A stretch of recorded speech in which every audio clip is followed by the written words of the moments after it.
Manalo.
And those two, we came what we wanted. Came off the court, those guys were patting us on the back. I mean, like, we couldn't believe it. Absolutely. Oh, it is cool. It is cool.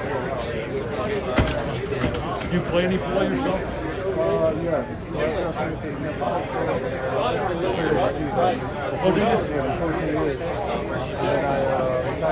Here, Sheila McDonough. Where'd you play overseas? New York. That's great. So you're best and how many people are you now? The guy in France. He's from Venezuela. And my second son's played with him. He played, his father was French. And then while he was in Venezuela, so he had yeah, he played in France for a few years, and plus he was played against the dream team, the first dream team. I'm trying to think of his name. He's all much older than you are. They're in the 50s now. Gina. Yeah, I know. Well, he was one of them. He was on one. And that was. I can't think of his name now. Look, I'm only 79. I'm forgetting a lot. I know. You're right in our camera angle. You're right in our camera angle. Well, I'm getting away. Hello. That's Steve Degnan. No, you're ready to over this time? Yeah, just sit right there. You're fine. We're fine. You want to head down to the bar? Oh, is that what it is? I'm here in the other side. Oh, they do? See Jim and John, tell them we're going to stay with you. Yeah, it's Cheltenham. It's a great school. Well, that's why we moved out there. Kind of Billy Brennan is here? He's here. Oh my God. I just want to meet him first. Where is he? I'll show you. And we had the best. I mean, I see. I see him. Tell him I'm coming over. Billy, stay there. This area offered you Ladies and gentlemen, good afternoon. Have your attention, please. We can get started on the evening. You were where? Well, I got a phone here. Welcome and all. My name is Frank Corris. I'm your MC for the night's event. I want to thank everyone for showing up, especially under these very difficult situations, to say the least. First of all, I want to thank all the people at North Hills Country Club, specifically Mike Riley, the general manager, and Jack Conley, who each and every year puts on a fabulous time for us, no matter if we're in the ballroom, here, wherever we may be. And Jack's just a great guy and just a terrific fellow to help us out with a very successful tournament. Also, too, I'd like to thank the committee. Committee being Gail Beers, Brian Quinn, the rest of my crew, Ed Furco, and guys do a great job. I hate the devil to tell you it runs itself, but it really doesn't. If it wasn't for these fellas, you know, we'd certainly be not in too good a shape. I also like to acknowledge the sponsors we have, thanks to our good friend Greg Webster. The presenting sponsor is Meridian Capital Group. The registration sponsor, First Trust Bank. The dinner sponsor, Newmark Knight French. The lunch sponsor, Wells Fargo. The cocktail sponsor was M&T Bank. On the water ice, we have Reader's Water Ice, and on the course we have Yards Brewing. And also 2 soft drinks from Liberty Beverage. These fellas and these companies really help us to donate, you know, a lot of great money to the LaSalle basketball crew, or Ashley and his crew. So we really appreciate Greg for everything he does, and also for everything that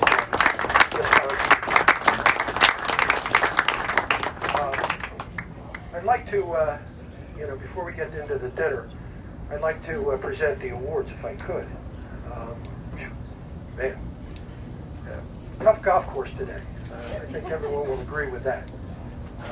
But there's some pretty fantastic scores.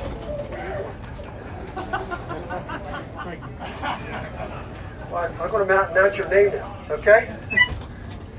Uh, straightest drive for men. You got to go in the bathroom, Connie Newman.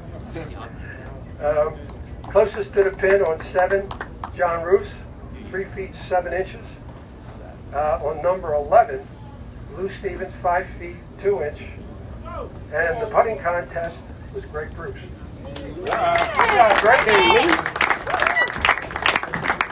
And if you would, please see Cale, okay, to collect your prizes. Now, for the scores out there, pretty unbelievable. Third place winner. And I think each and every year since we've had it here in North Hills, this foursome, have always come into the top 3. Third place this year with a 62. John Schaefer, Brian Schaefer, John Schaefer, and Paul Schaefer. Unbelievable. Second place with a 61. George Kozma, Kurt, sorry, Marchiak, John Beiser, and John Roos with a 61. And the first place winners with an absolute unbelievable score of 59, Andrew LaFon, Mark LaFon, Brian LaFon, and Mark Johnson. Gentlemen, congratulations. Good boy, Mark. Glad to hear it. Now, at this particular point in time, I think we're ready to get everybody to move for dinner. I guess one of North Hills people is going to tell them to get them. When North Hills people come to your table, please get up. The dining facilities, their food is right in here on the anyway. So, and then we'll see you, when we come back. Thank you. All right.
you do?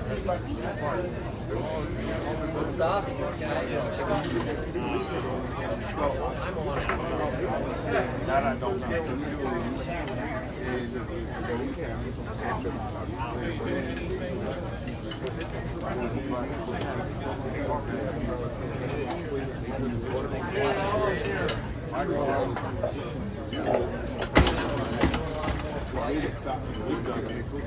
I don't know. Wait, that's not Judy Mara's nephew. Because Phil is married to Judy. Mighty Matt. It's Phil's nephew, not a Mara. Right. Because Phil's son is. They all, both of them are in the And Stefanski's. They're big optometrists. So, Eddie Stefanski. Nice person. David, the youngest, went to St. Catherine's with Kayla and then went to the prep. But anyway, okay. So, okay. Oh, Verby, yeah.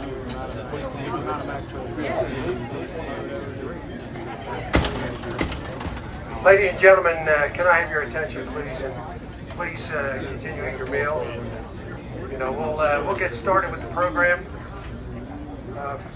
Right now, I would like to bring up to the podium Brian Baptiste, who is our Director of Athletics at LaSalle University. Terrific guy, and we're really happy to have, you know, Brian with us for the second year, I guess, right, Brian?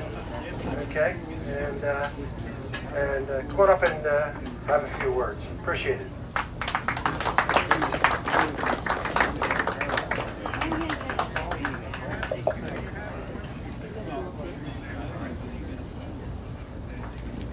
Let's give Frank another round of applause for putting on an outstanding event.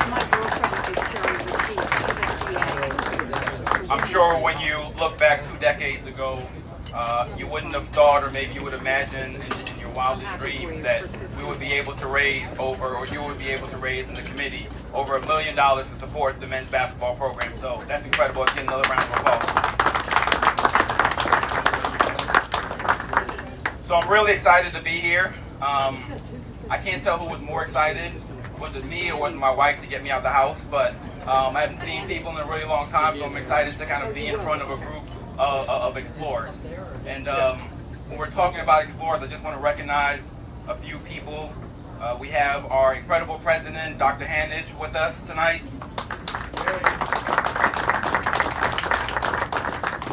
Dr. Hanage is an avid basketball fan. She cares deeply about our student athletes, and she is a tremendous supporter of our men's basketball program. I know we have Dean Mary Sheila McDonald in the house. We also have a few trustees, Mark LaFond. I know that JD was here earlier. And so I wanted to thank, from a university leadership standpoint, to come and support our men's basketball program and the things that we're trying to do sort of moving forward. I also want to thank, I'm not sure where he is, but I want to thank Raf for really giving us the opportunity to put on this tremendous event. You know, I can only hope, you know, as that I would have a group of friends that would be willing to put on an event in my honor and in my name. And so, you know, I think I can speak for all of us that we're really interested for him to come up shortly and talk about how he envisions the men's basketball season happening this year. I know we've talked about all sorts of crazy things about the bubble and starting the season later and all sorts of ideas. And, you know, I think that just sort of reiterates how an interesting time we're currently dealing with within college athletics right now. And it's really a moment, though. It's a moment for us to have tremendous growth and have tremendous opportunity. And, you know, the staff always hears me talk about we have to be able to embrace change and encourage innovation. And so, you know, I'm excited about the innovative and creative things that we're able to do to generate additional resources so that Ash, his staff, our student athletes have the critical elements they need in order to have success.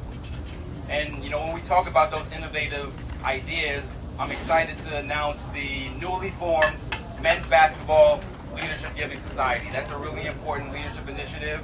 It's a multi-year commitment that's really going to be used as a catalyst to help with the continued growth of our men's basketball program. And what's really cool about the Leadership Giving Societies it allows us to celebrate our three of our all-time greats, right? So we have three different levels. We have Tom Gola Society, we have the Ken Durrett Society, and we have the Michael Brooks Society. And we can't be afraid to tell our story in a really impactful and meaningful way, right? And you know, when I think about the members of that society that really raised their hand and stepped up in a major way, I know that Ash is going to highlight those individuals shortly, but it's just a tremendous opportunity for them to show their leadership and to continue to support the things that we're trying to do from a vision standpoint. Now, there is one individual that I know that we're going to highlight a little bit later, but I also want to take an opportunity to just talk about a few things as it relates to Steve Degnan. Steve is also a member of the Leadership Giving Society, and Steve's been a champion of the things that we're trying to do from day one, right? He's been he's played a key role in shaping the future of our student athletes and the things that they're able to do, not only from a leadership perspective, but from his generosity as well, too. And so, in addition to those qualities, he also has tremendous passion, unequivocal passion for men's basketball.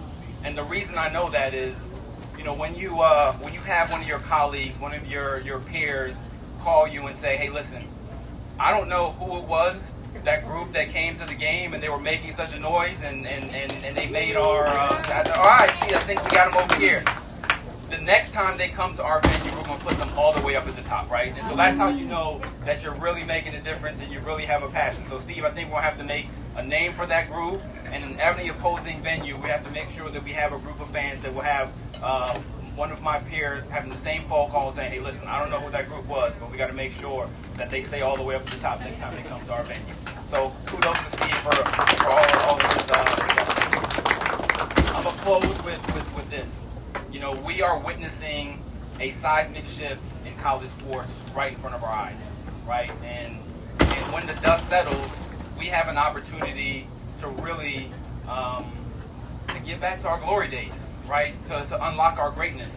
And I'm not afraid to say that we have great, ambitious goals for the men's basketball program. And I know that together with this group that we'll be able to put together things to do and support our program in a meaningful way, right? When I look out in front of this room and I see the individuals that are here, I know that collectively, with our efforts, that we'll be able to do something that's really powerful for the program now and also into the future. Because this is the time when we need it, right? When things are so in flux and we have a tremendous opportunity to do something really great. It's great seeing everyone here tonight. I want to make sure that we also have the same amount of attendance. We have a few events coming up later all in this fall. We have the President's Cup that will be in Bluebell, and it's on October 19th, so I want to see a packed house there as well, too. And then we also have the Brother Jerry School of Business event that will actually be here on September 28th. So I look forward to seeing a room full of explorers once again to continue to support the things that we're trying to do from an institutional standpoint. It's great being with you. It's great seeing everyone. I want everyone to stay safe, stay well, stay positive, stay blessed, and as always, go Explorers. Yay!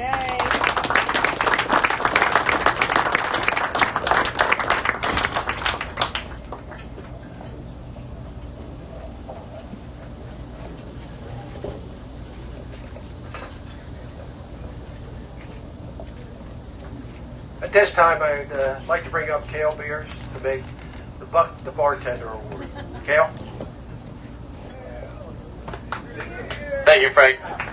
Some maintenance first. The silent auction is going on inside. We are going to shut that down after our honorees' comments, so please get your silent auction bids in, and the 50-50 will be presented after the entire program. So with that, it's really an honor to be able to present tonight's Buck the Bartender Award, because not only has this gentleman done so much for LaSalle basketball and LaSalle University, but he's become a buddy. He's someone that I'm really fond of, and I'm just really excited about being able to do this tonight and present the Buck the Bartender Award to someone very special. And I want to tell you, you might know what he's done for the university as a trustee and through his commitments, but it's deeper than that, and I want to try to shed a little light on that tonight. So in 2013, I was told when the Explorers were playing at Dayton hey, Steve Degnan and Dan Robbins are going to be out at the game.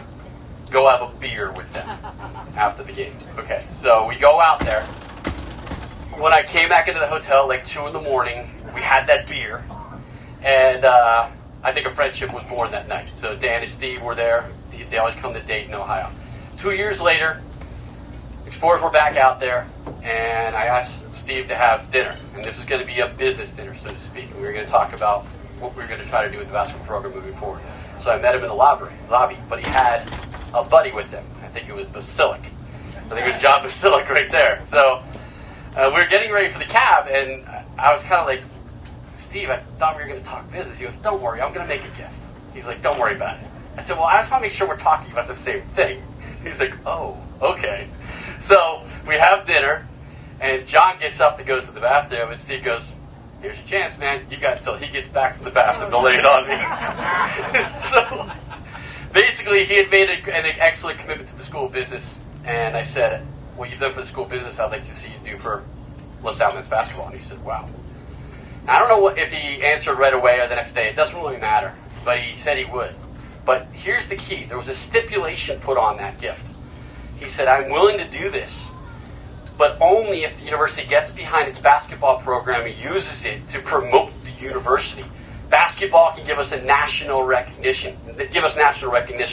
And so we need to start spending the money, and not the money in the gift I'm going to give, but we're going to start making it a norm to make the game experience and our fan experience better. And so what happened then, I took the message back home. Dr. Colleen Tanich convened the Fan Experience Committee, the highest levels of the university. And if you've been to games over the last couple of years, you've seen we've made a concerted effort, and we've made a significant jump forward in the game experience at LaSalle. So not only was his generous commitment impactful in the basketball program, and Ash will tell you how that has been effective later, but also it started us rethinking about the way we use basketball at the university. And in my mind, it was a watershed moment for the university.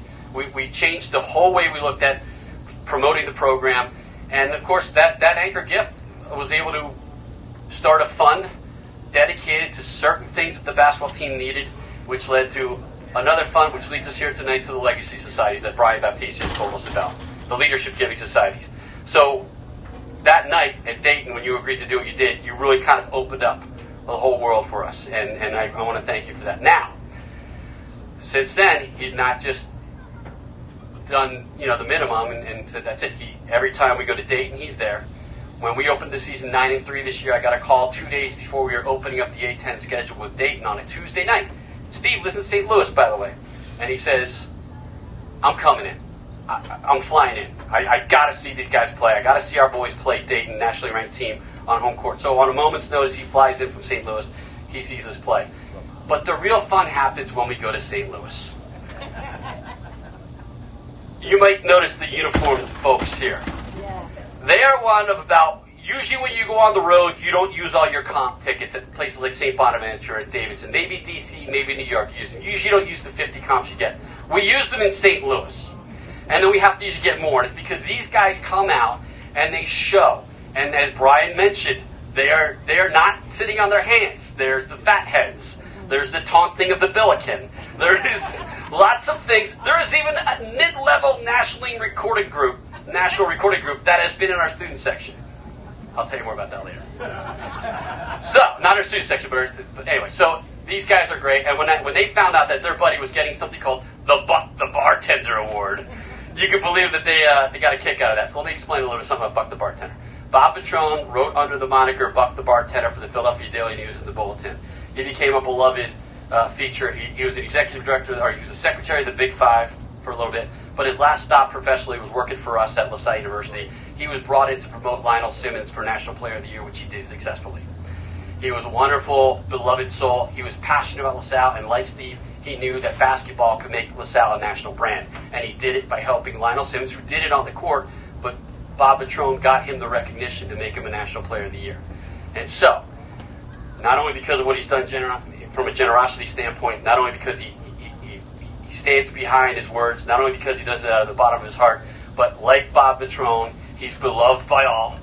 He draws a crowd, he is the center of attention, and he believes that basketball is a way to make LaSalle a national name. And so it's my pleasure to present the Buck the Bartender Award to our good friend, Steve Degnan.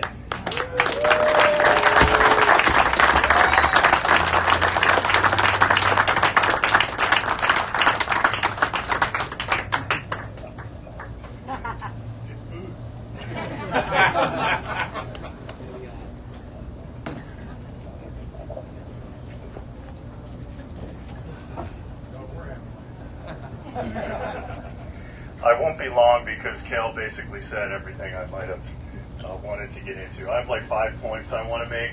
First of all, Dr. President Hanich, thank you for being here and coming out tonight. And my favorite Dean, Mary Sheila, wherever you are, thank you for coming. And two of my brothers and a nephew and a bunch of my best friends are here tonight. So thank you all for doing this for me. I do appreciate it.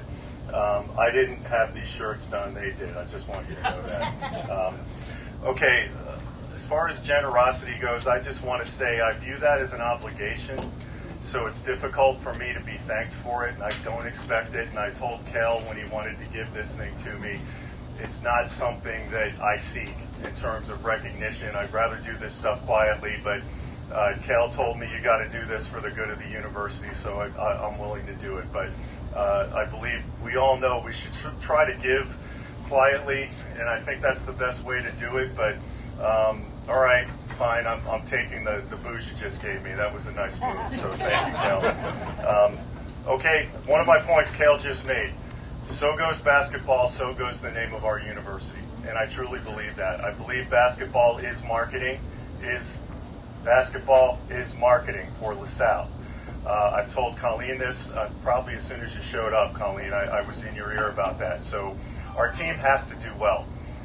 And we've got history and heritage to be proud of. That's my next point. So I work 2 blocks from Busch Stadium. On a corner near Busch Stadium, think about 8th and Clark Street, there's a little statue park with all the Cardinals greats, people like Dizzy Dean and Ozzie Smith, and on and on and on. And not a lot of Cardinals fans here probably, but if you go up north to Yankee Stadium, I think they have like a monument park outside the stadium. I believe we have a program with some of the names were just mentioned a moment ago that deserves that kind of treasuring of our history and heritage. So I have a small project in development with the school I'd like to make you all aware of, and if you can support it, I'd appreciate it. One of my dreams is to get a proper Tom Gola statue on campus near the athletics complex, a big one. I don't think I saw my friend Bill Bradshaw here tonight, but he helped me get this started a couple of years ago. It's about 1/3 of the way funded. We don't have to get into the specifics, but in the next couple of years, it would be wonderful to see that completed so we could give Tom the sort of honoring on the campus that he deserves. There's some other things that could go along with that, but I just wanted to lodge that in your brain if you want to help get something put on campus that everybody would treasure, and it's a way to teach the incoming students our history and heritage when they walk by that and say, who's that guy? He deserves that kind of recognition, and there's a host of other players and characters throughout the history of the university where we could have our own statue park at a certain point if we wanted to. But it's a start. Just wanted to log that idea with all of you. And really, the last point I'd like to make is what Cale alluded to in terms of what we do in St. Louis. It's not hard to throw a little bit of a party around a sporting event and get people to show up. And that was my dream that I told Cale about. I wanted, every time we had an event on campus, I wanted it to be a chance to reconnect, to have fun, to come away with a smile on your face, to have seen something humorous or entertaining, even if we had a loss, even though we don't want to have losses. And that's what I'd like it to permanently be, and some of that's been done. One of my favorites was the Hideaway Tent, because I spent a little time in that establishment long ago.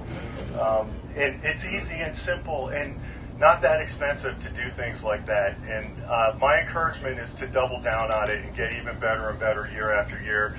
You have my commitment to make it better and better in St. Louis when the Explorers come in every year.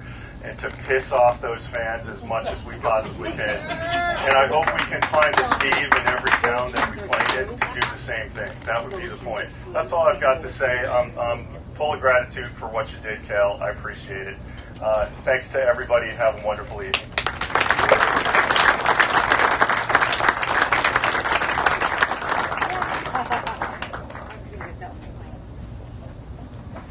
Thank you, Steve. Certainly well deserved. And at this time, I'd like to bring up my good friend, nationally known, absolutely, broadcaster, final guy that does the Final Four every year with Jim Nance, and another guy who plays basketball somewhere at Duke.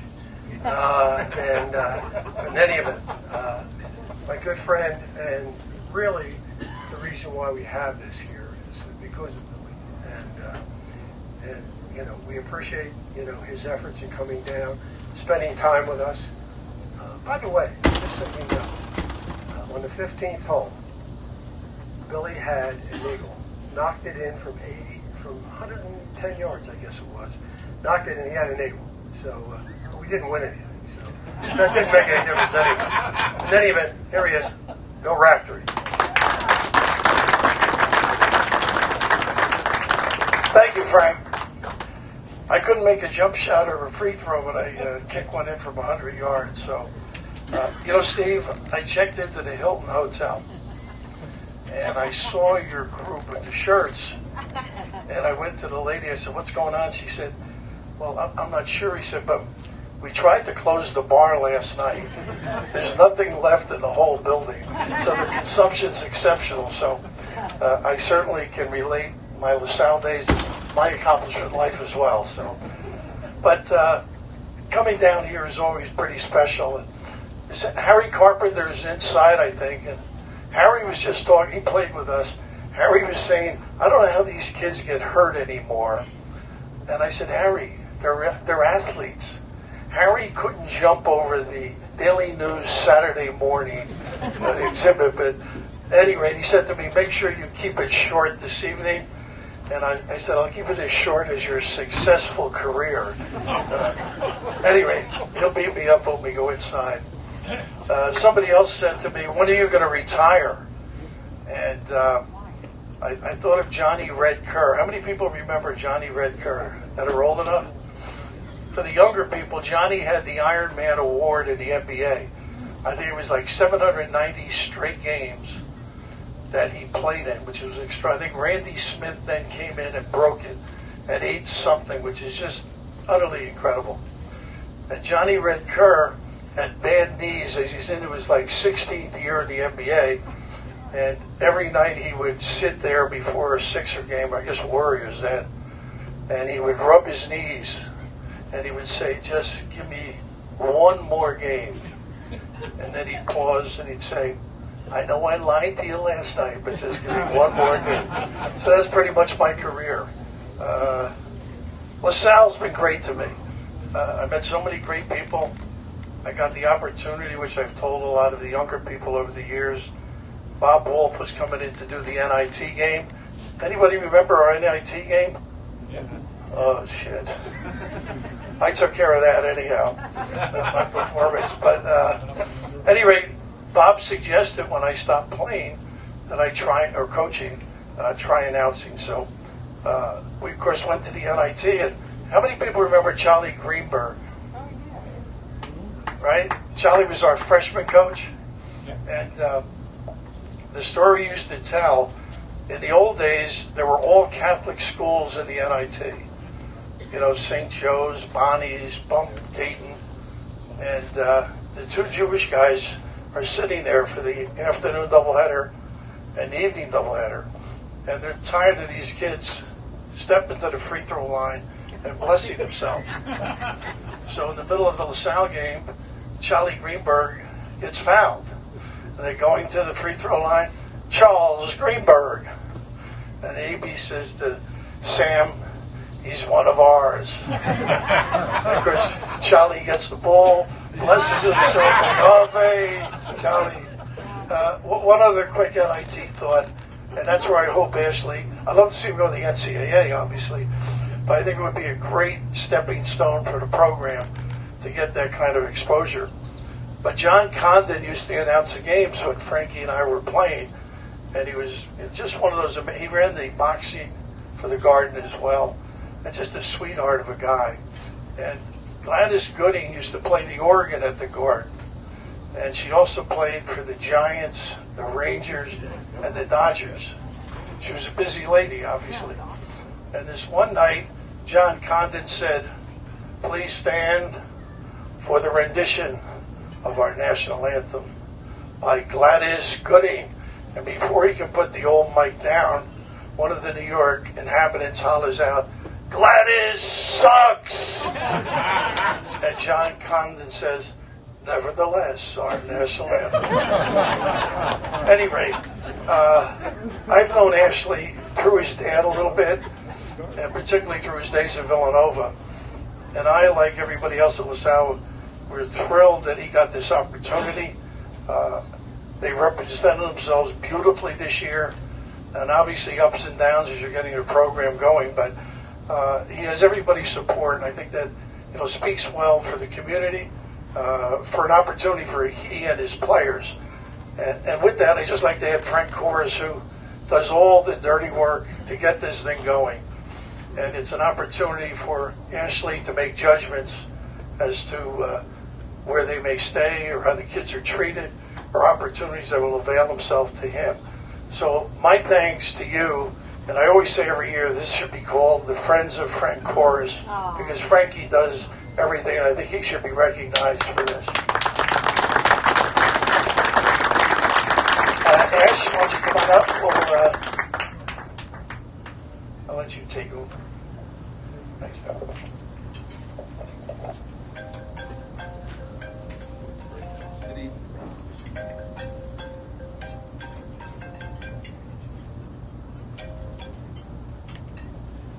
Hello? All right, we're good.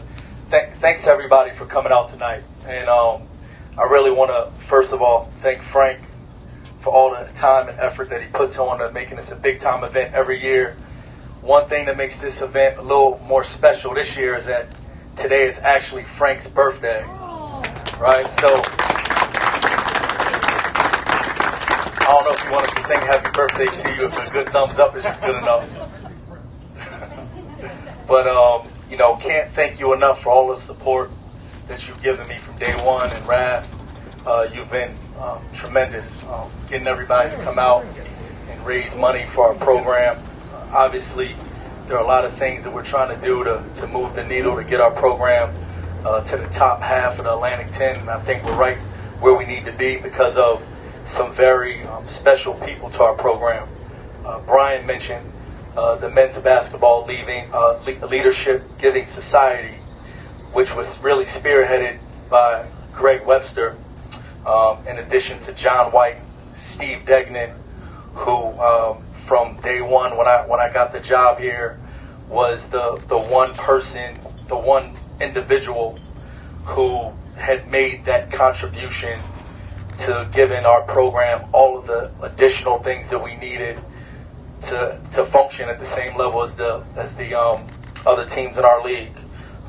Bill Daggett, Jeff Boyle, those guys, could you please all stand? These are the members of the Leadership Giving Society who are here. Thank you. In addition to those guys, other members of the Leadership Giving Society are Paul Cody, Gary Jonas, Bill McCormick, Don Reed, Rob Catone, Dr. Pete D. Baptiste, and Carmen Romeo. I appreciate those guys' efforts as well. They're not with us today, but we definitely appreciate everything that they've done to help us with our program.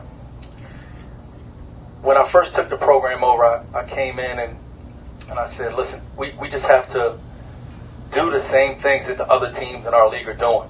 And the other teams in our league, they're flying private, and it's not a status thing. It's not just because we want to post pictures on social media and look cool.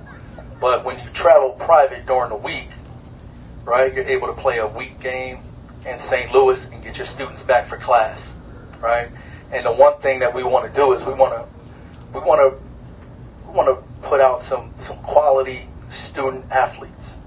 And that's the biggest thing. As we went through these last 5 months, and there's a lot going on in our country, I think the thing that resonated with me most is our responsibility to develop quality young men and prepare them for life after basketball, right? We're using basketball as an opportunity to educate these kids, and that's the mission of LaSalle, St. John Baptiste de LaSalle. His whole thing was providing access to education. And the education doesn't occur just in the classroom.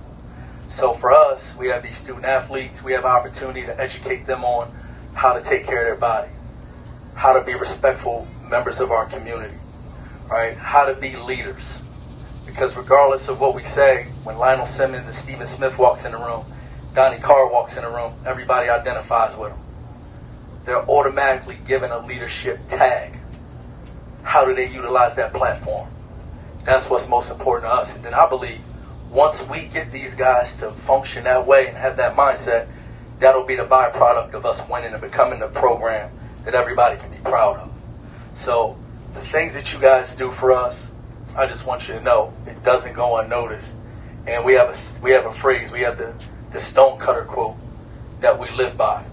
And for those of you that know the stonecutter quote, it's stonecutter hammers away at his rock over 100 times without a crack breaking in it. And then on the 101st blow, the rock splits in half. And we knew that it wasn't that one blow that did it, but the 100 blows before that contributed to that rock breaking. And that's our slogan. We're just going to keep tapping the rock, tapping the rock, tapping the rock until we become the premier program in the Atlantic 10. And that's our goal. And we're going to stay steadfast with that goal. All right? So I would be remiss if I didn't acknowledge the guys that behind the scenes are really making our program grow. And when I first took over, honestly, I had a fire hydrant at my face, and I was just trying to fake it till I make it, right? And now we finally settled in, and I'm really proud of our staff. And a couple of members of our coaching staff are here. So newly appointed associate head coach Kyle Griffin,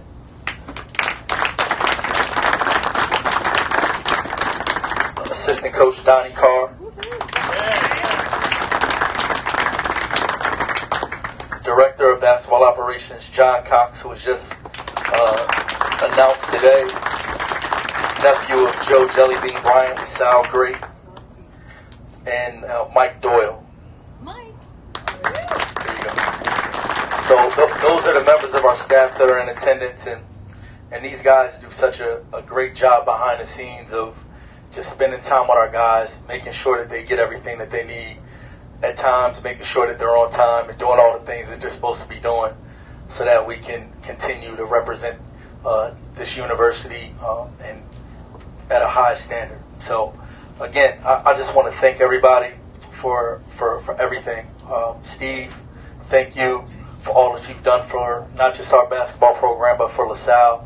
I know you always have your crew with you, and I told Steve earlier today, there's no win that I want more in Atlantic 10 than to beat St. Louis at St. Louis. We're going to storm the court with those giant fat heads, and that's going to be a great moment, and it'll be a big time moment for you. We want to get that done for you, Steve. So thank you guys, and we appreciate you all. Kel, do we want to do 50-50? All right, let's do it. Raph, you want to pull it?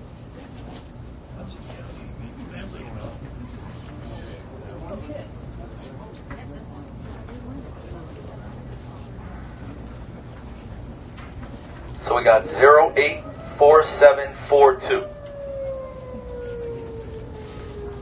If nobody claims it, the money goes right to the men's basketball program. All good. 084742.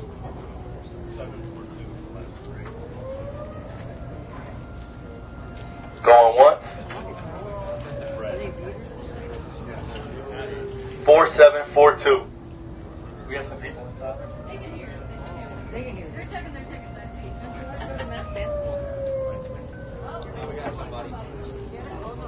You got it? My man.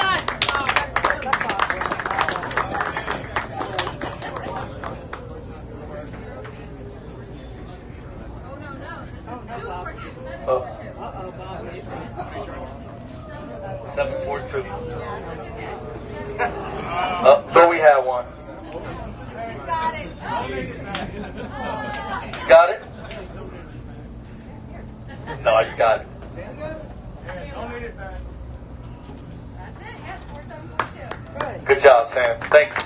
Appreciate it.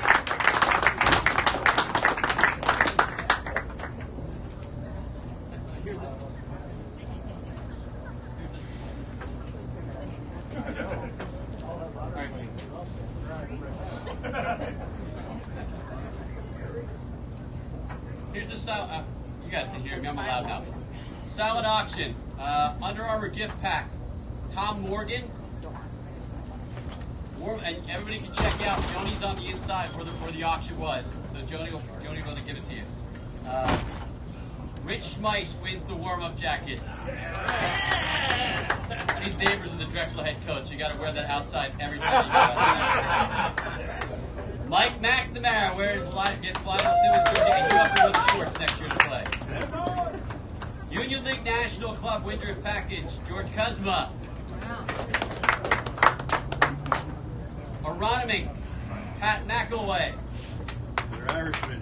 Yeah. Great Bay Country Club, John Gimple.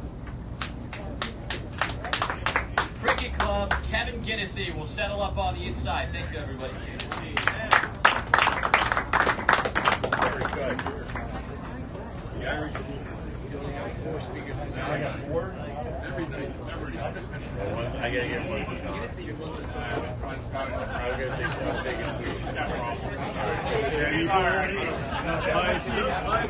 So I know everybody has some questions about the team and upcoming season and different things we've been doing. So we wanted to open up for some Q&A for anyone who had any questions. Hey, Coach, are we going to have a full season? I hope so, man. We're keeping our fingers crossed. What's your best guess? I think the best thing that we can do is just try to do the best we can to keep our players safe. And, you know, if schools come back and teams have players test positive for COVID-19, it's only going to set us back. So I think, you know, across the board, all the coaches across the country are just focused on, you know, player safety, knowing that if we can all do our part, then that'll give us the best opportunity to have a season. So the intention is to have a season, but, you know, we still have some time to go until that happens. Is there a plan like there's going to be the teams in the bubble, or all of, like, the A-10 teams are in the bubble, or is there anything like that going into the, because right now we're 3 months into what would normally be the start of practice? Well, the one thing that the NBA and the TBT tournament have given us, they've given us an example of how you can pull it off. And, you know, I'm sure Brian has been in meetings with the other athletic directors and commissioners of the A-10, and they've been brainstorming, trying to figure out how we can pull it off. But, you know, first and foremost, if we have players that are coming up positive from now until that time, then it's going to be a challenge. So, you know, player safety first, and then I think the bubble experiment that the NBA and the TBT have pulled off have both proven to be successful. So hopefully, you know, I don't care whether it's Atlantic 10 or whether they do a Big 5 bubble. I just want to play games, man. So, you know, whatever we have to do to put ourselves in a position to do that, that's what we'll do. But the bubble example is the only, you know, example that we have that can successfully work right now.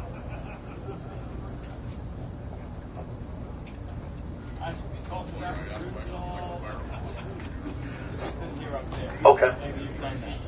No, we haven't. So, ironically enough for us, we've actually got 4 commitments ever since the pandemic hit. and I honestly, I give my staff all the credit, because the one thing that they've done is they stayed consistent with calling recruits and building relationships. So now we're in a position where kids couldn't visit anywhere, and they were forced to make decisions based off of what schools actually put the time in to develop relationships with them. And Donnie and Kyle, they've done a great job over the last 5 months of just staying on top of our recruits, building relationships, selling the program. And then, you know, we were able to sign Jameer Brickus from Coatesville High School, Ted Griez from Archbishop Carroll High School in D.C. Then we got Darius Ward, who's a local kid who was at St. Thomas More Prep School.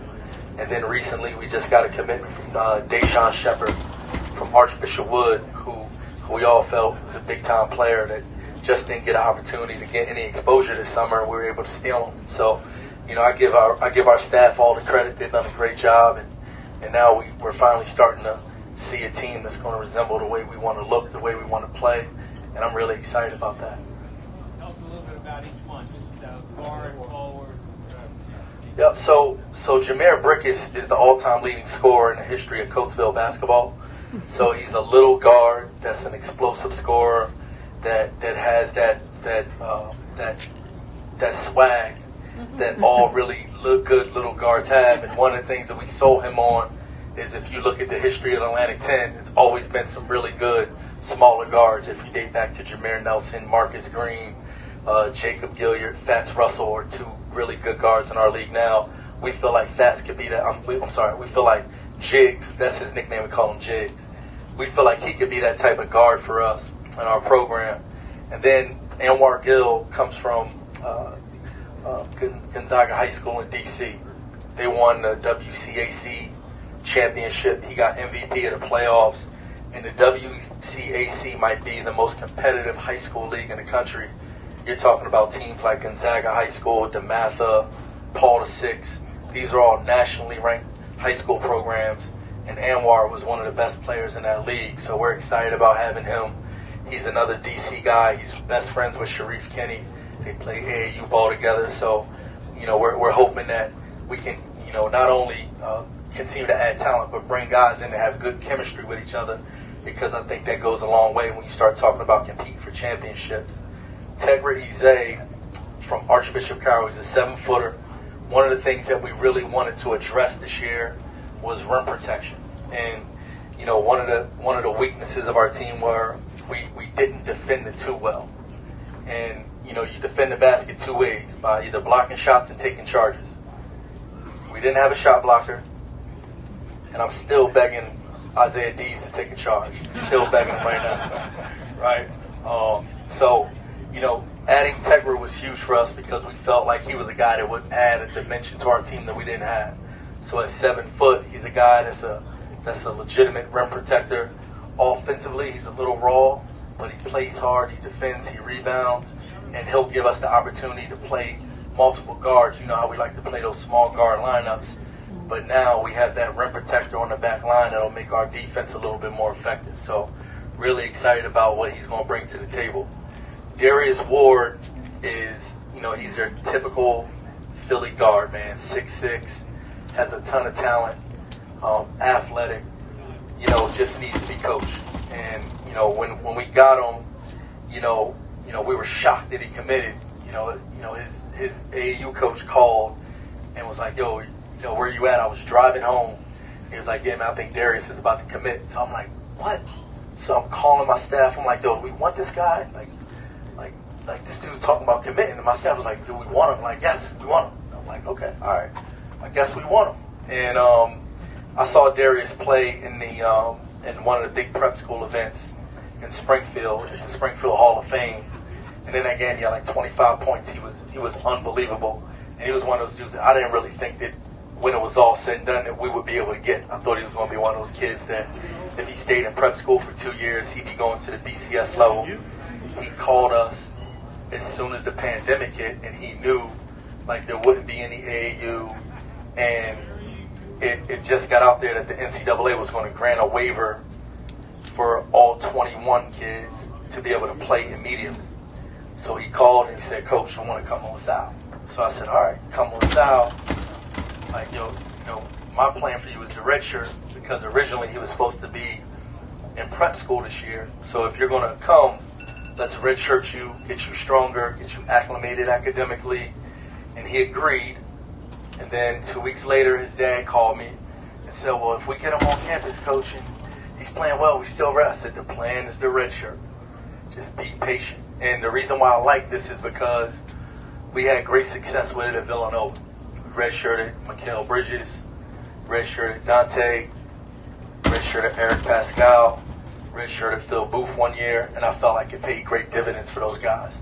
So I felt like once we got to the point where we can start taking guys with the plan to redshirt them and develop them, that'll really help our program move forward. So now you have continuity. You got older guys in the program. We have younger guys that are coming up through the ranks.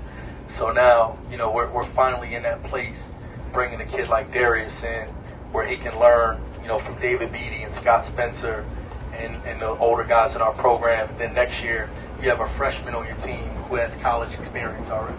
So we're looking forward to Darius. And then last week, you know, and my coaching staff, I'm telling you, like these guys, I understand how Jay Wright felt when I was an assistant coach. And I would call him and say, like, Coach, man, like, you know, we're about to get this dude.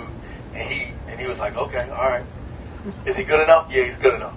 So this kid, Deshawn Shepherd, who's another kid who, you know, we feel really good about. He's at Archbishop Wood. Everybody knows Archbishop Wood is a Catholic League power now. And, you know, not many athletes like this kid in Atlantic 10. And you know, one of the things that, again, he's another kid that I looked at, I said, yo, we'll be involved with him, but I just think this kid is good. He's a BCS athlete, well put together. His skills got a lot better throughout the course of this year. And, you know, we just stayed on him. Because now in college basketball, with the change of the transfer rules where kids might be able to come and transfer without penalty, a lot of BCS schools, they don't want to recruit high school kids. They're just going to try to steal kids from other colleges. So now my staff has to make sure we protect our guys. Now we got them. Now we got to protect them. But it opens it up, the opportunity for a kid like Deshawn Shepherd, who throughout this year, not getting the exposure of AAU, playing on a loaded high school team, so you don't necessarily get the chance to see all that he can do, helped us because he floated under the radar. And we all know LaSalle for a long time made a living over getting guys, local guys that floated under the radar, that were better than what people thought. And then they come to LaSalle and they blow up and you're like, wow, man, how'd they get that kid? So that's Deshawn Shepherd. I think he's going to be a kid that, you know, our LaSalle fans are going to love to watch. He's a highlight reel. He's athletic. Crazy dunks, unbelievable athletic plays, another dimension to our team that we didn't necessarily have. So I think we addressed a lot of our needs. We addressed the point guard need. We addressed our rim protection. And then we got more athleticism and length on our perimeter. So we're really happy with our recruiting class. So that's the breakdown of our recruits.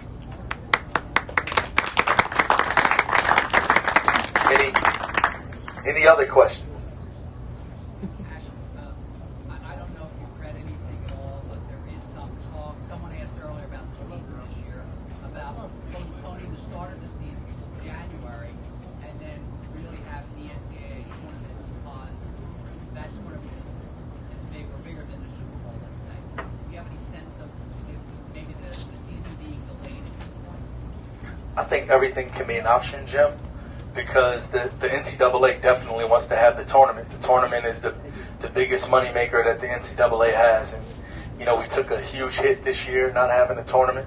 So even if it's delayed till May, I think that, you know, the NCAA will take a look at that. You know, the one thing that we know is that the NCAA is going to do everything in their power to have this tournament. So, you know, as you look around college basketball, you know, you have a lot of schools like us, like we're, you know, we'll be on campus. Our guys will be on campus. We'll start preparing for the season. You know, the uncertainty of when that's going to happen is going to be the biggest challenge for us, whether or not we're starting in December, whether or not we're starting in January or February. So we have to be extremely strategic about how we plan out our workouts and our build-up into practice. So, you know, I know the NCAA is going to make an effort. You know, it's just on us now to stay ready and make sure we're peaking at the right time in the event that does happen. All right. Thank you, guys. I appreciate everyone for coming out. Happy birthday, Frank.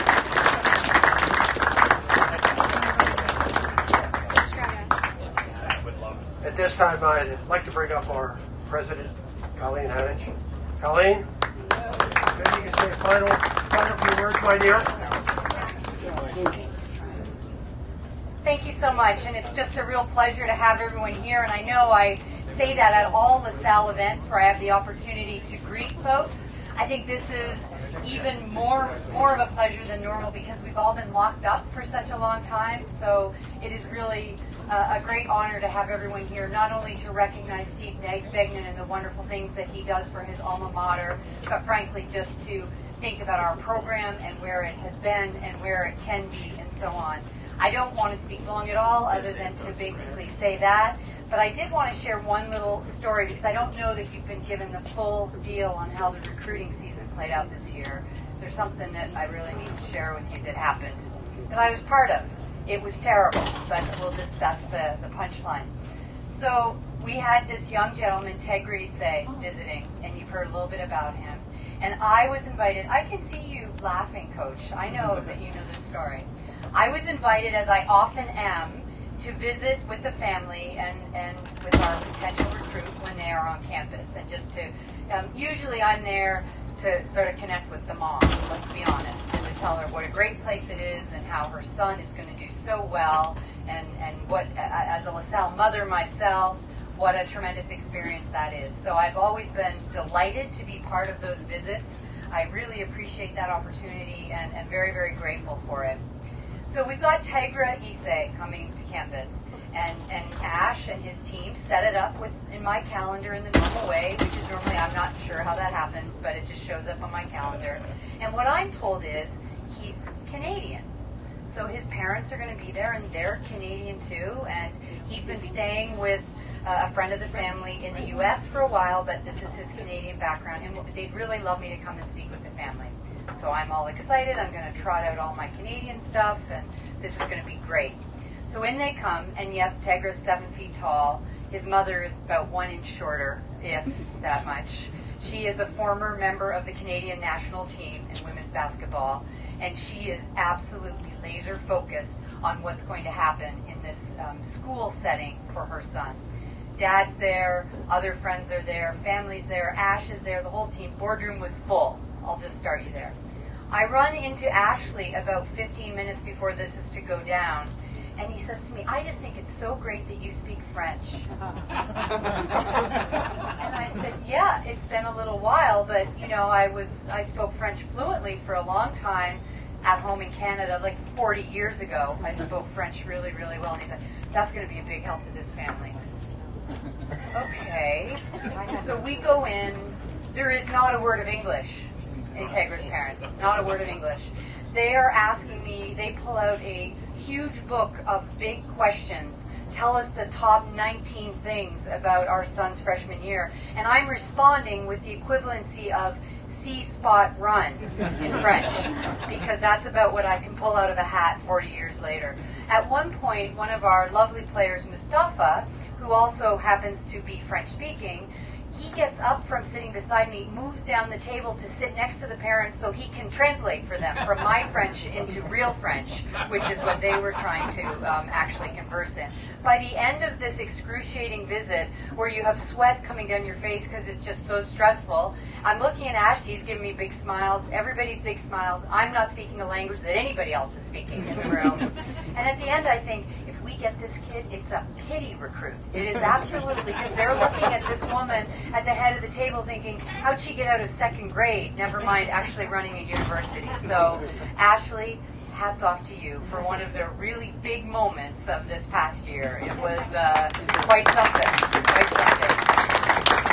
I am going to be so busy this year and totally unavailable for any of those recruiting visits. Anyone coming from Canada needs to find another French speaker. So anyway, I just want to say again, thank you so much for being here. Thank you to our MC with the best on his birthday, Frank, and to all of you. Thanks. Have a great evening. Thank you, Colleen. I want to thank everyone again for being here. It's been a great turnout. Congratulations, Steve. You're the best. We really appreciate you being here with all your friends and everything else. Our next tournament is scheduled for June 16th, I think, day after Father's Day. Okay, but God only knows what's going to happen between now and the end of June. Thanks everyone for being here. Have a good evening, safe trip home, and we appreciate all your support. Thank you very much.